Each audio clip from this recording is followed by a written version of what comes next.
পাইথনে যখন কোনো দুটো ভেরিয়েবলের মধ্যে তুলনা করতে হয় তখনই ভাই আমাদের এই অপারেটরসগুলোর প্রয়োজন পড়ে। তো চল আজকের ভিডিওতে আমরা দেখে নিই পাইথনে যে সকল রিলেশনাল অপারেটর আছে বা এগুলোকে আমরা কম্প্যারিজন অপারেটর নামেও ডাকি। তো বন্ধুগণ, পাইথনের এই সিরিজটা তোমাদের কেমন লাগছে নিচে তাড়াতাড়ি করে কমেন্ট করে জানিয়ে দাও। আর যাদের ফিডে আগে এই ভিডিওটা প্রথমবারের জন্য গেছে তাড়াতাড়ি চ্যানেলটা সাবস্ক্রাইব করে নাও।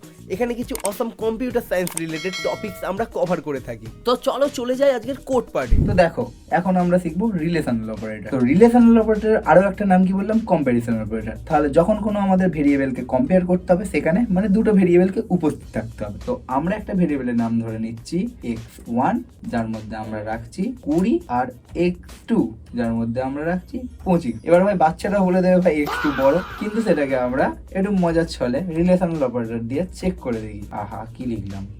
ফার্স্ট রিলেশনাল অপারেটর আছে গ্রেটার দেন, তাহলে গ্রেটার দেন x2 এর আউটপুট হতে পারে অবভিয়াসলি ফলস, কেননা x1 এর ভেতর 20 আছে। আর গ্রেটার দেন মানে কি, যে ছোট হবে তার দিকে ছুঁচ দিকটা থাকবে। তাহলে x2 অ্যাকচুয়ালি বড়, কিন্তু আমি এখানে বলেছি x1 কে বড় হতে হবে, তার মানে ফলস আসবে। সিম্পল ব্যাপার। আমি এটা প্রিন্টের মধ্যে আবারও রাখতে পারি লেস দেন, এর ক্ষেত্রে কি আসবে, এর ক্ষেত্রে ভাই ট্রু আসবে। এটা ইজি একদম। তো দেখছি রিলেশনাল অপারেটর আমার always true and false output দেয়, মানে এটা আমাকে বুলিয়ানে আউটপুটটা প্রোভাইড করে। এবার একটা ইন্টারেস্টিং ব্যাপার দেখায়, যদি আমি বলে দিই প্রিন্টের মধ্যে x ইকুয়াল টু 2, তুমি বলে ভাই ইকুয়াল টুটা কি জিনিস। তুমি দেখো, আমি যখন প্রথম ভেরিয়েবল ডিক্লেয়ার করেছিলাম x এর ক্ষেত্রে একটা ইকুয়াল টু দেয়া, এই ইকুয়াল টুটা মানে হচ্ছে অ্যাসাইন করে দিচ্ছি, কারোর ভিতর আমি ভ্যালু রাখছি, মানে ভেরিয়েবলের ভিতর ভ্যালু যখন রাখছি সেই ইকুয়াল টুটাকে বলা হবে অ্যাসাইনমেন্ট অপারেটর। ঠিক যখন চেক করতে হবে x1 আর x2 দুটো ভেরিয়েবলের মান সমান কিনা, তখন আমরা ডবল ইকুয়াল টু ইউজ করি। তো মনে রাখবে দুটো এক জিনিস নয়,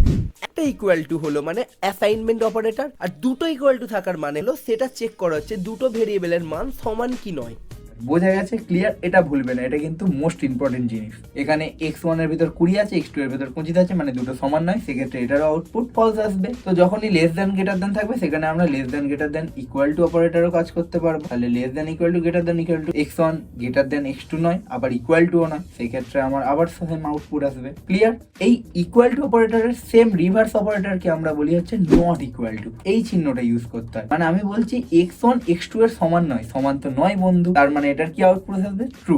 দেখে নাও, ট্রু। ব্যাস, এই কটা জিনিসই আছে আমার রিলেশনাল অপারেটরে। রিলেশনাল এন্ড কম্প্যারিজন অপারেটরের মেন কাজগুলো কি কি আজকের ভিডিওতে ভাই আমরা ইজিলি কভার করে দিলাম। যারা 12 এর সেম 3 এর স্টুডেন্ট আছো, আমাদের কাছ থেকে পার্সোনাল গাইডেন্স পেতে হলে নিচে দেওয়া কন্ট্যাক্ট নাম্বারে তোমরা যোগাযোগ করতে পারো। আমাদের অফলাইন আজও রানিং হচ্ছে, তো তাড়াতাড়ি করে তোমরা চলে আসতে পারো।